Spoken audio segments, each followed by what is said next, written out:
Hello and welcome back. Sean here, Mountains Garage on a dark, moonless Friday night. If you're not hanging out at the honky tonk, maybe you too are working on a Turbo 400 in your shop.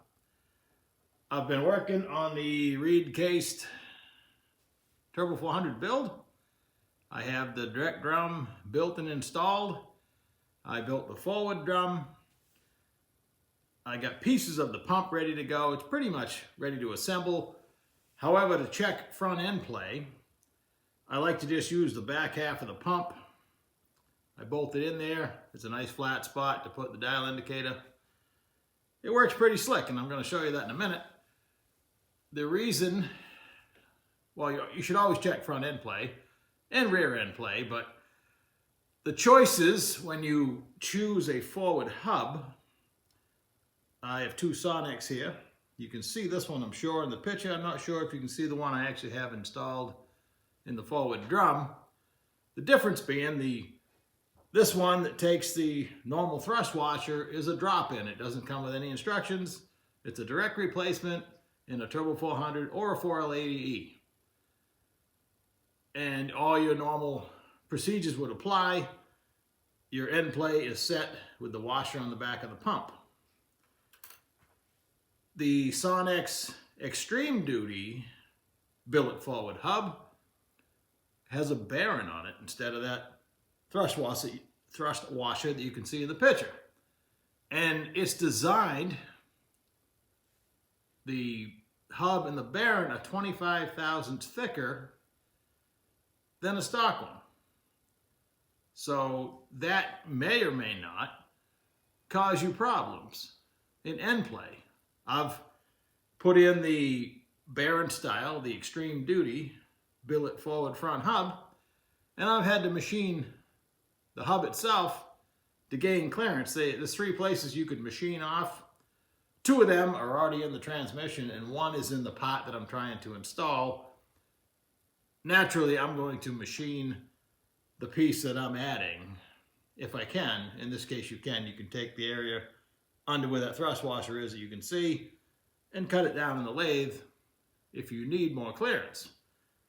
The front washers on a 400 from the factory are color coded. They go about from 61 thousandths to 130 thousandths.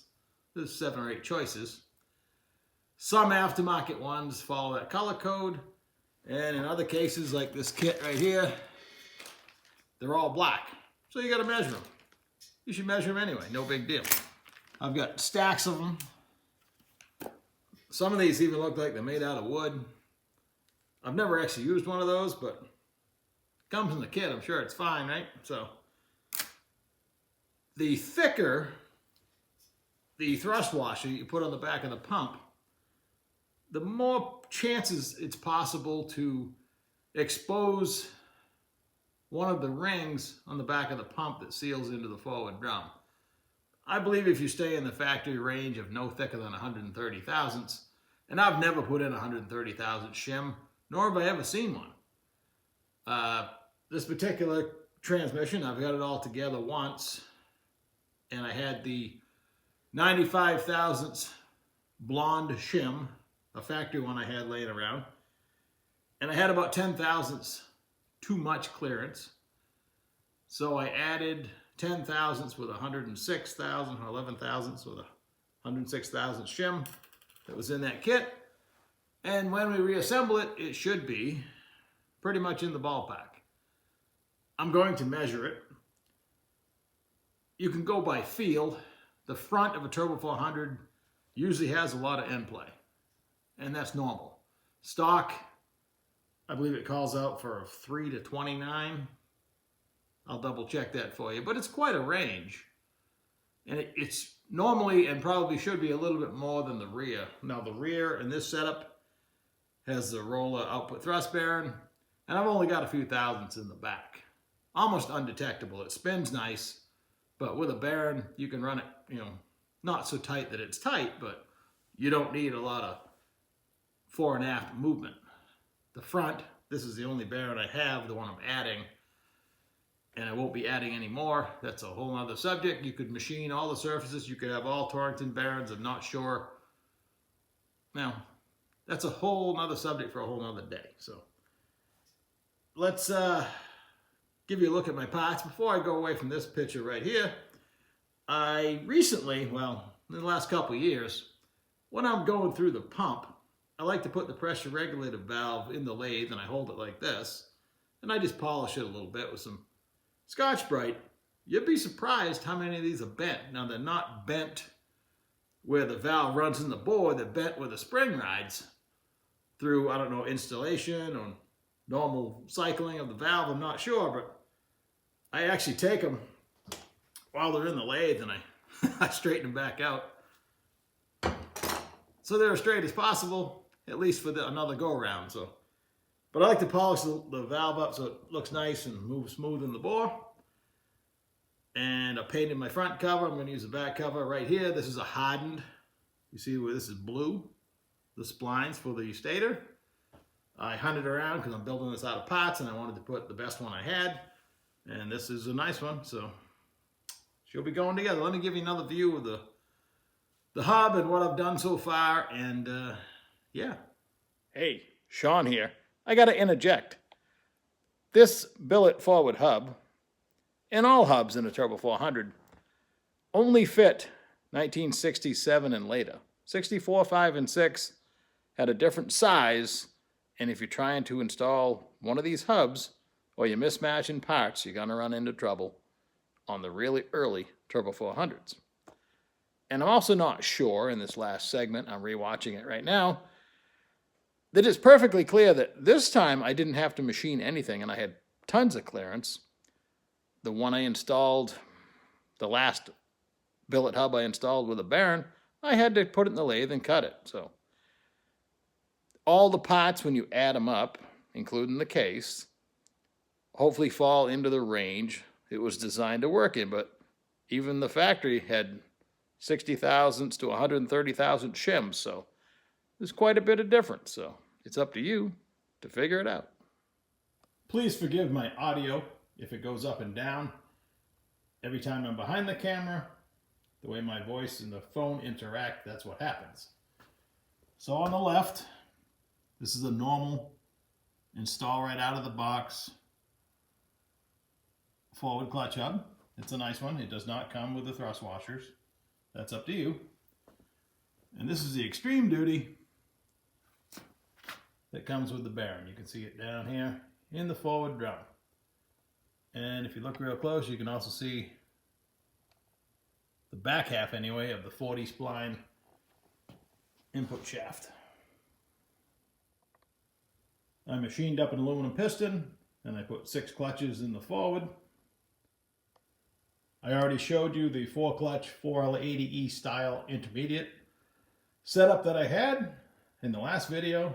And this is a 4L80E drum, 34 element sprag. I put in 6 clutches. Pretty normal stuff. It's got the 1/16 bleed hole and the high rate return springs required for a trans brake or any high RPM unit. They keep the clutches from rubbing together when it's not engaged, and also help the trans brake to release fast. Now I'm going to stick the forward drum back in and the back half of the pump and set up my indicator. I'll be right back. All right, here's my setup. I checked the end play in the front by itself first, and then I went and got a jack and loaded the rear. I only have 3 or 4 thousandths in the back anyway, and measurable on the front like this. It was only a couple thousandths difference jacking it up. I'm using the Precision brand gasket set for this transmission, and I have that pump gasket installed. Those are a little bit thinner than the ATI pump gaskets I've been buying in bulk that are actually a little bit thicker. So if you had to gain some clearance, that's another way to do it. I guess a few thousandths anyway.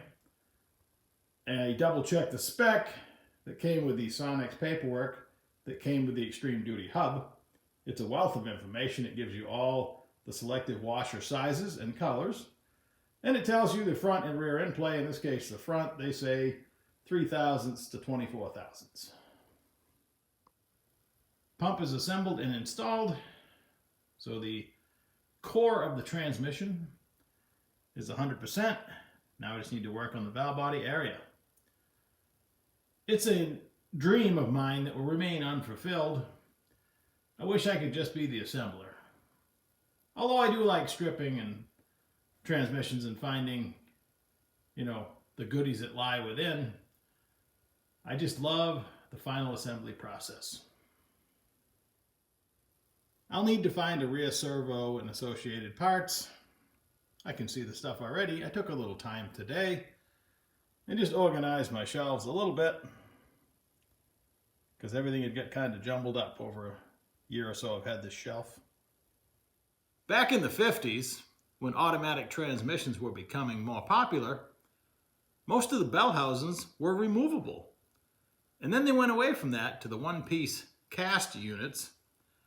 I can't help but think how much easier it would have been on the factories and us if they all had this style removable bell housing. It's a joy to work on the transmission without the big bell housing in the way. If it gets damaged, it could be repaired. Look at Ford and Dodge. They had a different bell housing for every engine that they made. At least Chevy was all the same, but they still had Oldsmobile, Buick, Pontiac, Cadillac taking a different bell housing. So they had two bell housings to deal with. Plus the Turbo 400 got used in AMC and Rolls-Royce and Jaguar. It just would have been easier if it was just like this. I love that I can put the pump in and I'm not attaching a bell housing with the same bolts. This is just a better deal. But there's nothing we can do about it. They don't make Turbo 400s anymore, and they probably never will. Hey, it's past my bedtime, and I'm going to go in and probably stay up for a few more hours watching YouTube videos. Have a great weekend. I'll catch you in a few days.